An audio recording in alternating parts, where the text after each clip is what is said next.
and thank you for joining us for this press briefing, where we'll be looking at the outlook announcement that we made this morning with our Chief Economist, Brian Pearce. Happy to take lots of questions in a few moments, but before that, Brian wants to run through a short overview of what the outlook looks like. Thank you, Tony. Yes, I've got a few slides just that tells the story of the outlook as we see it. I mean, I guess you've heard the headlines. So, I mean, we're announcing a downgrade in our expectation for profits this year, but on the other hand, we still see growth prospects very strong. And actually, let me just start with that, because I think this is this is a key point for the benefit that aviation is bringing to consumers, but also the wider economy.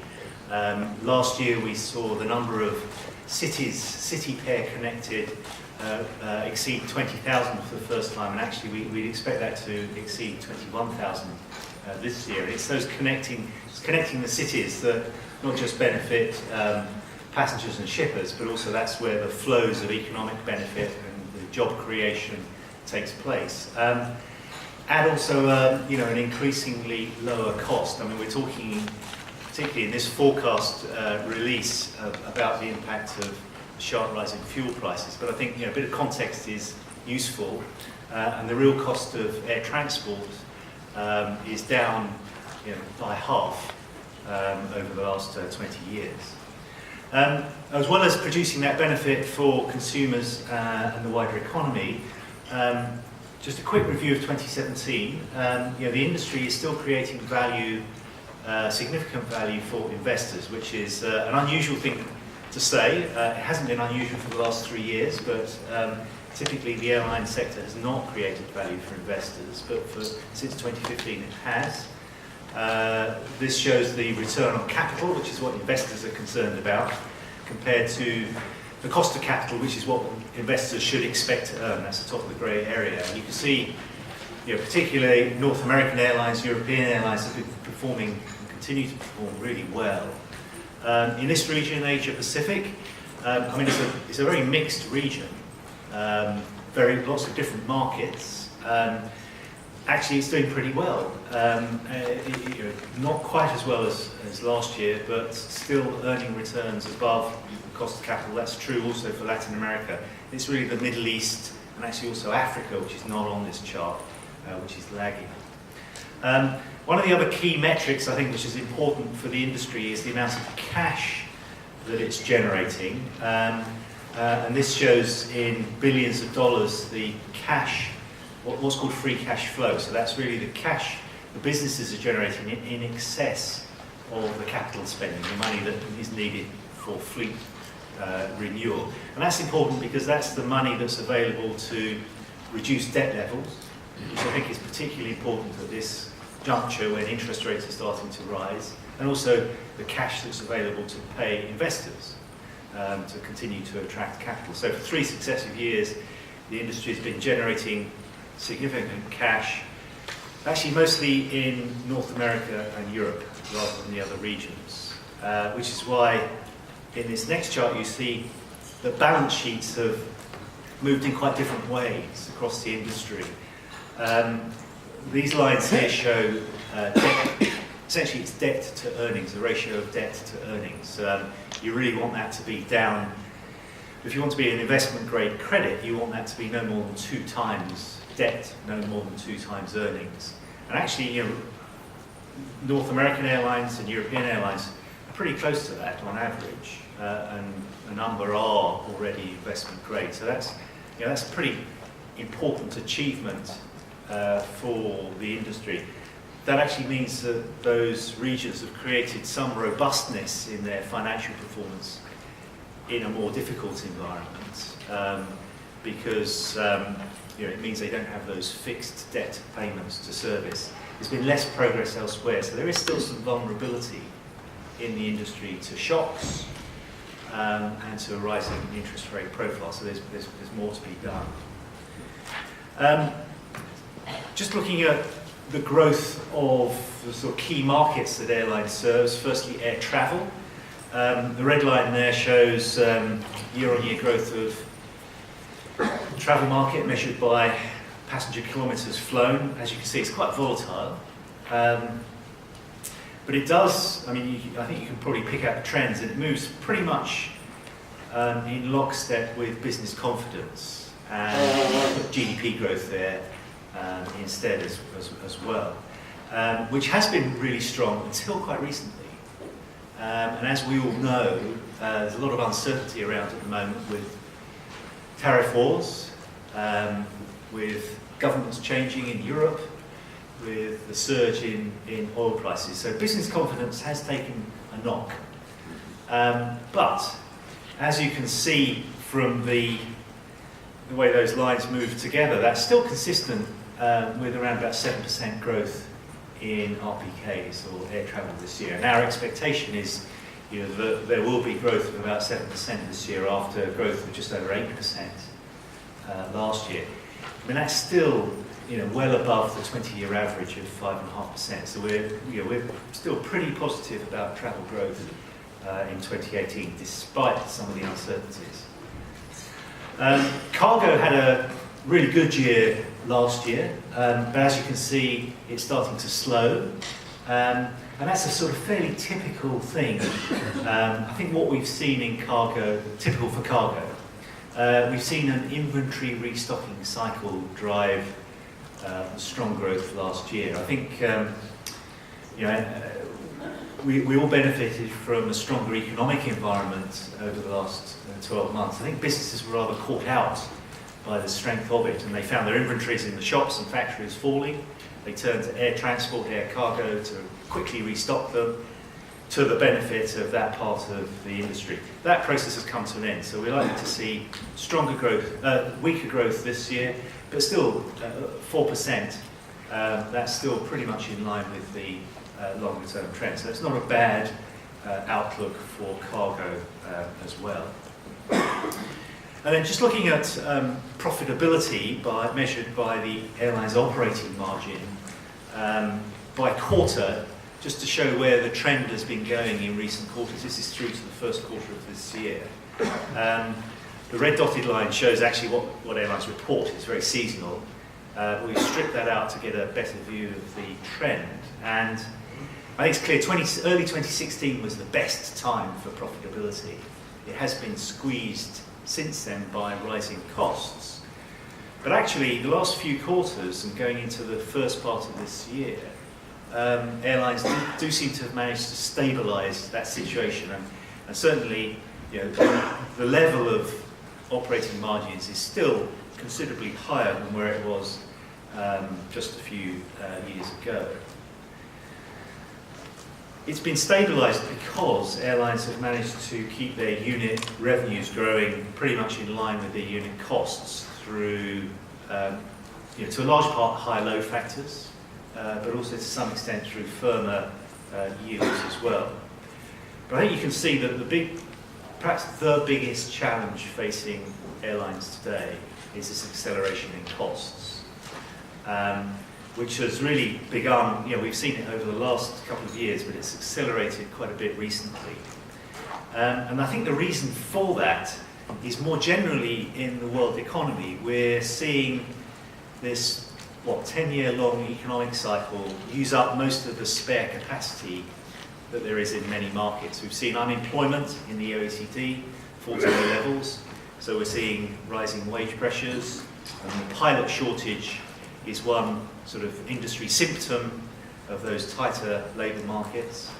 But also more generally, if you look at that blue line there, the spare capacity in the OECD economies has run out this year. So we're starting to see inflation pressures edge up, and this is behind the cost pressures that the industry is facing. If you actually look at what drove unit costs in the airline sector over the last 2 years, so the blue bar on the left is cost per ASK, so that's the unit cost in the first quarter of 2016 through to the last quarter of 2017. 80% of the cost increase has come from fuel and labour. So labour reflecting those tighter markets that we talked about. Fuel also, because demand has been strong and inventories and OPEC spare capacity has fallen, but also because there's been obviously a deliberate effort by the Vienna group, OPEC and Russia to restrain capacity. I mean, since the end point of this chart, which was the end of last year, we've seen fuel rise almost an extra 20%.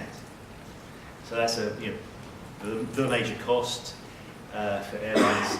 That's quite a big challenge. But of course, that is the principal reason why we're forecasting now some further squeeze on profitability. I mean, it will mean that air travel will be more expensive this year than it was last year.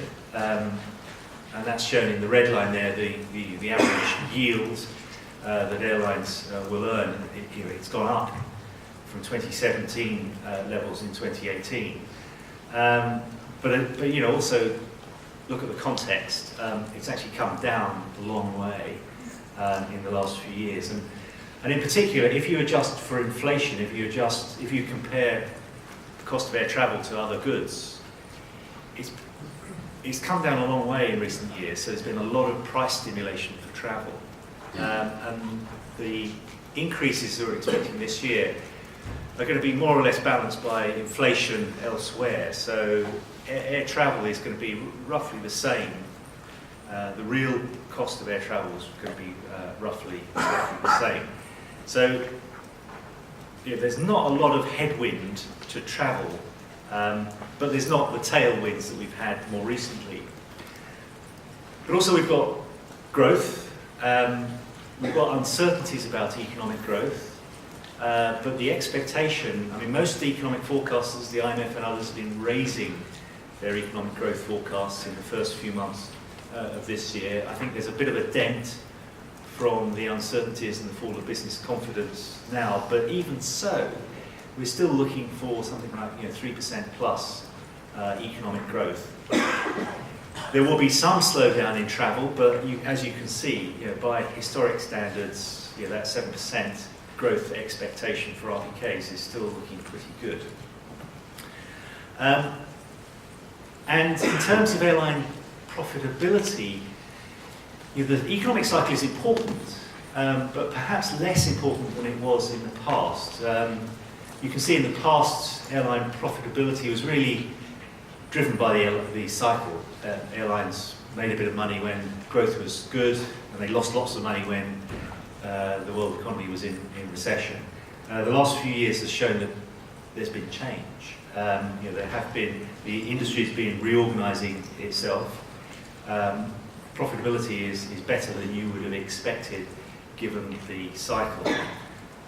One reason is that airlines have become better at utilising their assets. And if you look at load factors, and this shows a combination of both passenger and cargo load factors, they're much better compared to break-even levels than they have been in the past, because of some of the changes that have happened with consolidation in some markets, but also I think more of a focus in the industry on getting better use out of capital. And you can see that gap between the break-even load factor and what actually airlines have achieved. That's the thing that drives profitability and returns.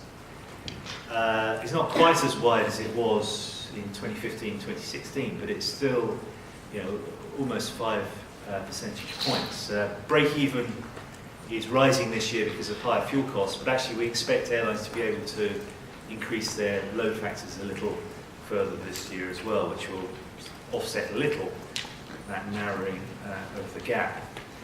And then the other thing that certainly in the past has really challenged airlines has been the commoditization of the core product. And I think one of the important developments has been the rise of ancillaries, and not just bag fees, but the other services that airlines are selling to passengers and shippers as well, which is creating more opportunity for differentiation and is providing some, but not a complete offset to the fall in the base fare, which is down about 25%.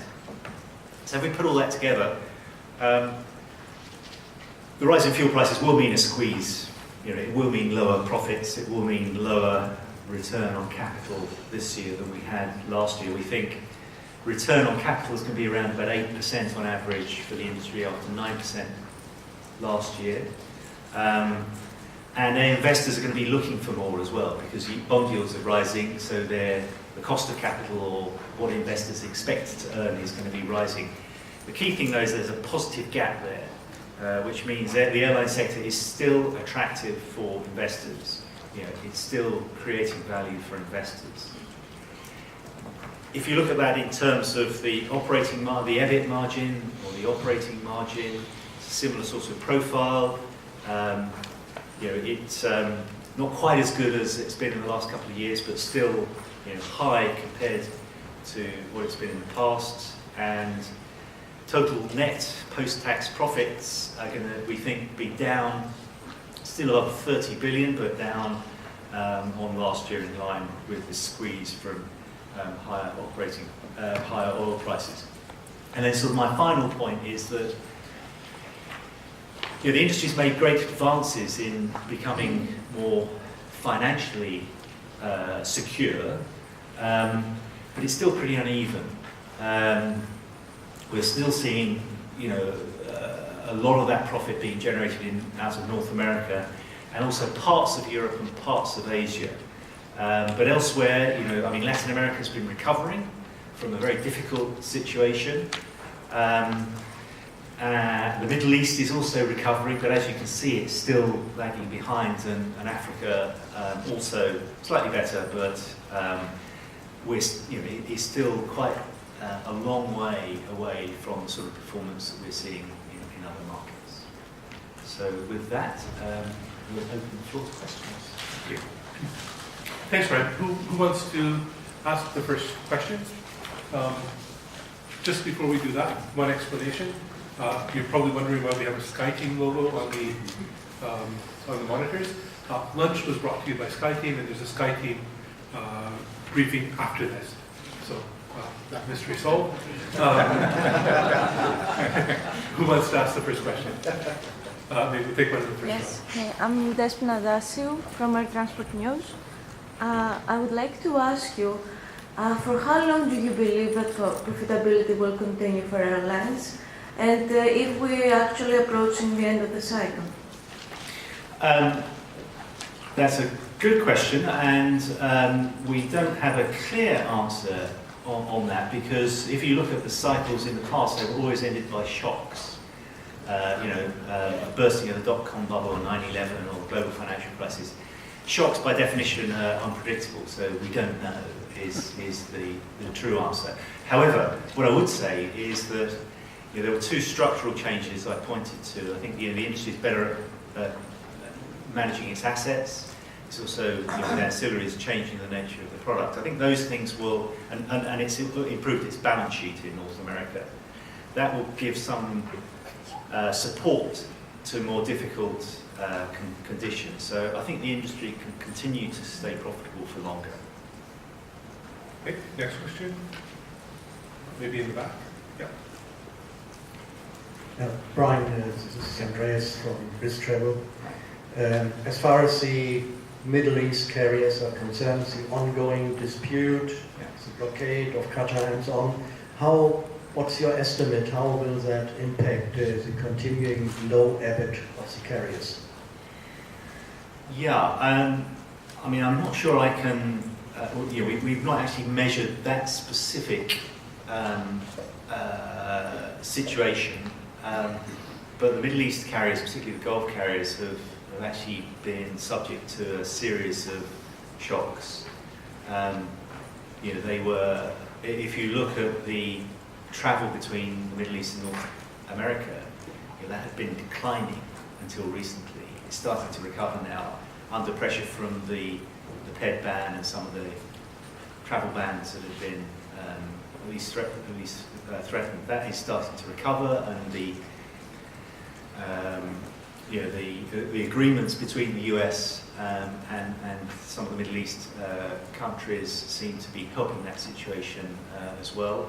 The region's had been hit by the falling commodity prices, which has limited OD traffic quite substantially.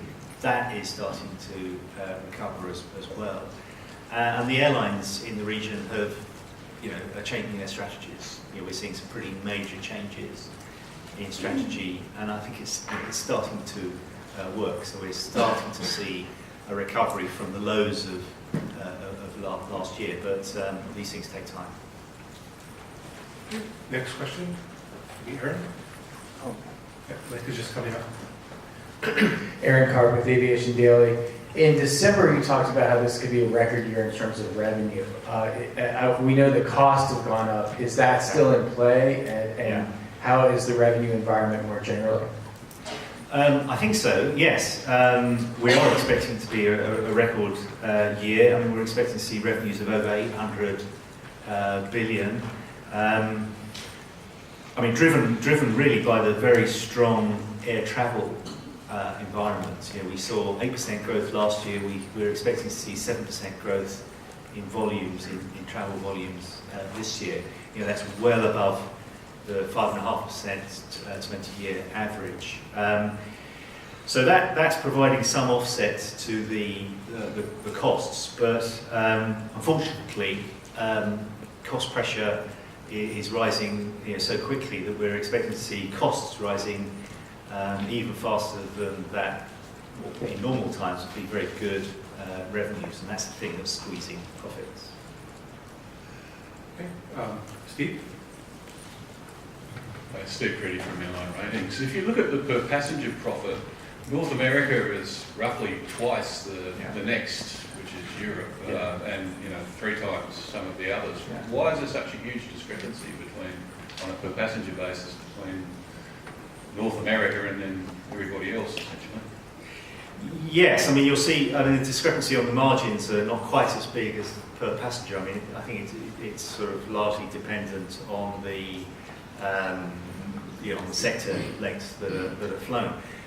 But I mean there is a strong story there behind that, and that's that we've seen the industry advance the most in restructuring itself. So we've seen we've seen the North American airlines in particular restructuring themselves domestically and across markets like the North Atlantic.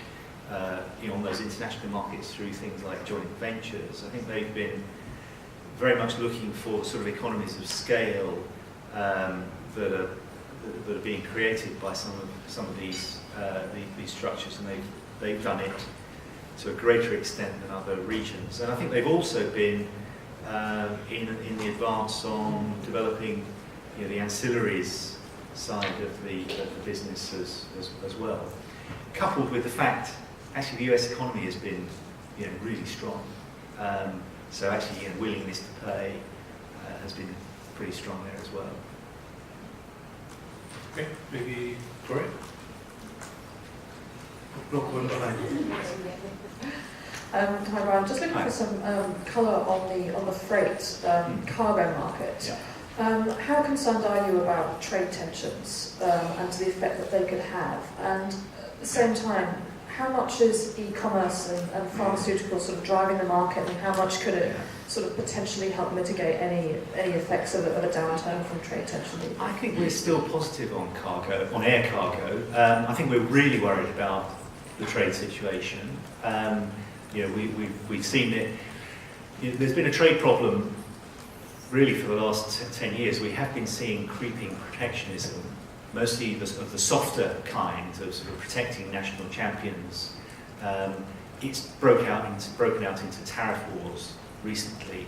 I mean, it's a tariff dispute on steel and aluminium, and not much of that is shipped by air. So that in itself doesn't have a direct impact on air cargo. I think the worry would be is if this escalates and generally puts up trade barriers and makes it more difficult to facilitate trade. So at the moment it's not affecting air cargo. Air cargo had a fantastic year in 2017, but a lot of that was driven by restocking. What happened in the past when you had the restocking cycle end is you got negative growth. We don't expect that this year because we've seen things like e-commerce really benefit air transport because consumers need to get products, and this is happening cross-border now as well as in the domestic US market. So e-commerce is, I think, really supporting growth to a much greater extent than before, and the industry is developing new sectors like pharmaceuticals, which is also providing some support. So we are expecting slower growth this year, 4%, but that's probably better than you would have expected in past cycles. Okay. Dina? Hi, Brian. Hello. So just to take the focus onto the regional level for a few minutes, I had a particular questions on the Middle East region, and if you can tell me why is it that you are forecasting demand to actually fall this year, given that oil prices are on the rebound, which is usually a good thing for Middle East airlines with the premium bookings coming back. And also how would then that explain the increase in passenger load factors? Sure. And just for the second question, you're predicting net profits to rise to 1.3 billion up from last year. So if you could tell us what's driving that growth? Yep. And finally, just to clarify, you're saying that the Middle East is lagging behind other regions this year, is what you're forecasting, and if you can explain Sure. why that is the case. Yeah, okay. Well, first of all, we're expecting growth of more or less 6% in the Middle East. A lot of that traffic is in demand, yes. Yeah. So, but a lot of that is Sixth Freedom traffic connecting over the region. So, yes, you're right. Recovering oil prices is going to do wonders for origin-destination travel from the Middle East. I'd expect that to strengthen. We'd expect that to strengthen because of the stronger revenue base in the region. But I think globally we're expecting to see some slowdown in travel. 6% is actually a pretty good result, and it's not much weaker than the 6.8% that we saw in 2017. It's also considerably faster than the capacity growth that we'd expect. I mean, one of the things, because it does also depend on the services, the seats that are provided by the airlines. And one of the things we've seen is a big restructuring taking place. And so, particularly in the Gulf, the airlines have been much more cautious about what they're adding to capacity. And so we'd expect in the Middle East to see demand running almost 2 percentage points ahead of the capacity being added. So that will raise load factors. And that is one of the key drivers of better profitability as well. But they're lagging behind because they've been through quite a difficult time with weak commodity prices, the ped ban, the travel bans, regional conflict. So it's not surprising that they've been lagging behind other regions in the world. Some regions are seeing smaller net profits this year. The Middle East is seeing larger net profits this year. So certainly on some measures they're exceeding performance in others, but they're coming from a lower point. Okay. Next question, maybe Bruno. Thanks. Regarding the increase of fuel prices, what is the average level of fuel hedges among airlines today? Yeah, actually today there's probably no average. In the US and China, for example, hedging levels are very low. And I think it's probably true to say that hedging levels in many regions have fallen because it's quite a difficult thing to do well. But in other regions like Europe, I'd say average hedging levels are between 50 and 80% at the moment, which is delaying the impact of the big rise in spot fuel prices, which is one of the reasons, why Europe is doing relatively better. In fact, we'd expect to see higher post-tax profits in Europe, whereas in North America, where hedging levels are pretty much zero, close to zero, the rise in fuel prices is immediately impacting. But I would say, hedging really just delays the impact. It stabilises earnings. It doesn't stop the rising costs happening. Okay. Maybe question from Marissa? And then we'll go to the other side of the room after. Understanding that it's a completely different business model, but still, Michael O'Leary gave quite a negative, pessimistic view of what's coming in general because of the fuel pressure and also the pilot situation and also Brexit. Yeah. Taking Brexit out of it, do you feel that the fuel and the pilot situation are as likely to affect, as he says, the profitability, and